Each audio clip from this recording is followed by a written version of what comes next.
Каналға қош келдіңіздер. Тіркеліп, лайк басуды ұмытпаңыздар поддержка ретінде. Бүгінгі картаны ашатынымыз тақырып жұбыңыздың сізге деген ойы қандай, сезімі қандай және қашан іс-әрекет жасайды. Қандай іс-әрекет жасайды, соны көретін боламыз. Видеоны соңына дейін қараңыздар және тіркелуді ұмытпаңыздар.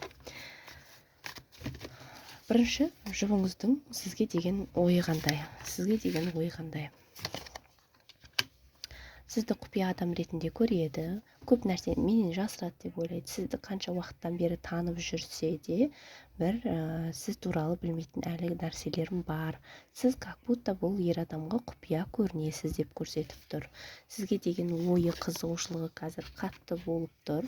Сізді изучать еткісі келеді. Бұл адамның ойынша, бұл адам менің ойымдағы адам ба, менің өмірімдегі адам ба, болашақта ойымда тұрған деген сияқты, өмірлік жарым ба деген ойларды көп ойлайды және де сізді басқа адамдармен талқылайды. Яғни адамдармен сіз туралы сөйлеседі. Яғни бұл қасындағы коллегасы болсын, жақын досы болсын, туысы болсын деген сияқты. Егер де келесі раскладта бұл жұбым мені қандай адаммен талқылайды, мені кімге айтады, не туралы айтады, мен жайлы дегенді видеоны қаласаңыздар лайк басып, тіркеліп, комментарияға бастысы жаза кетіңіздер, плюс қойып кетіңіздер, немесе бұл мені кіммен талқылайды деген сияқты тақырып өздеріңіздің ойларыңыздан керемет қып тақырып ойлап жазсаңыздар болады. Сөздерді ұйқастырып, келесіде сол тақырыпқа байланысты видео ашатын боламын. Картаны. Сізді талқылайды. Менің өмірімдегі адам ба деген сияқты көп ойларды ойлап тұр негізінде. Сізге қарай қызығушылығы бар. Сіз туралы басқа адамдардан сұрастырады. Сіздің айналаңызда кімдер жүр, қандай адамдар жүр. Жалпы сіз не істеп жүрсіз, соның барлығын білгісі келеді. Егер де соны ары қарай толық ашқанымды қаласаңыздар, жаңа айтқанымдай тағы да айта кетейін. Видеоға комментарий жаза кетіңіздер. Келесі тақырыпты соған ашатын боламын. Сол кезде енді сезімін көретін болсақ, сізге деген сезімі қандай? Сізге сезімі. Сізге деген сезімі көбінесе ашулану сезімі, сіздер араларыңызда бір ренжісіп қалған болуларыңыз мүмкін деген сияқты. Ренжісіп қалған болуларыңыз мүмкін, және де бұл ер адам сіздермен сөйлесуді күтеді. Яғни сіз аяқ астынан сіздің жаныңызға келіп сөйлесіп кетуді қалап тұр негізінде деп көрсетіп тұр. Сөйлескісі келеді, осыны талқылағысы келеді. Бұл ер адамды білгісі келеді. Бұл қыздың маған деген сезімі бар ма, жоқ па, соны сізден нақтырақ білгісі келеді. Өйткені айтып отырмын ғой, суд картасы түсіп тұр. Бұл дегеніміз бұл мені шынайы жақсы көреді ме, шынайы болашақта бірге бола аламыз ба, солай сөйлесіп, жаңағыдай мен нәтиже қорытынды шығаруым керек деген сияқты. Бұл жерде көбінесе бұл ер адам өзінің сезімін маңызды деп ойлайды, бірақ сіздің де сезіміңіздің взаимно болғанын қалайды. Сіздің де сезіміңіздің қалай екен, ол менімен бірге соңына дейін бола алам екен, арада кедергілер жоқ екен деген сияқты барлығын талқылап сөйлесіп алғысы келеді.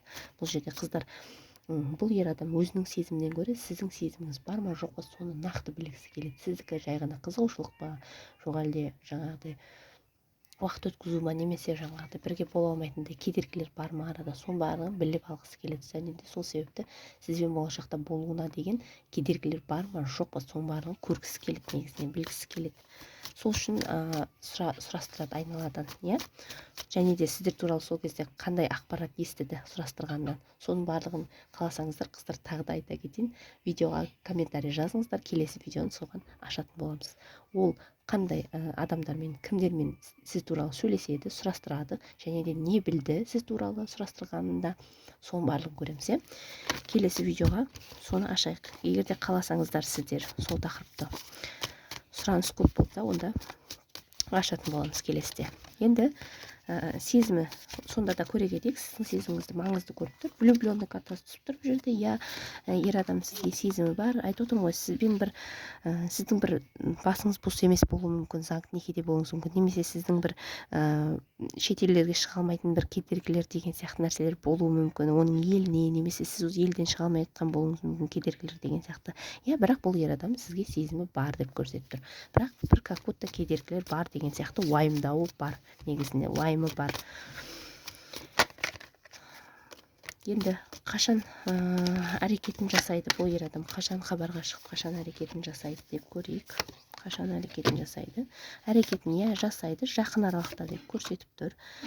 Осы айдың ішінде қыздар сіздерге ашық сөйлесуі мүмкін, барлығын жан-жақтан сөйлесуі мүмкін деп көрсетіп тұр. Сіздің жаңағыдай басқа жұбыңыз бар ма, жоқ па? Егер де жаңадан танысқан жұптар болатын болса, онда бұл өте жаңағыдай сәйкес келіп тұр.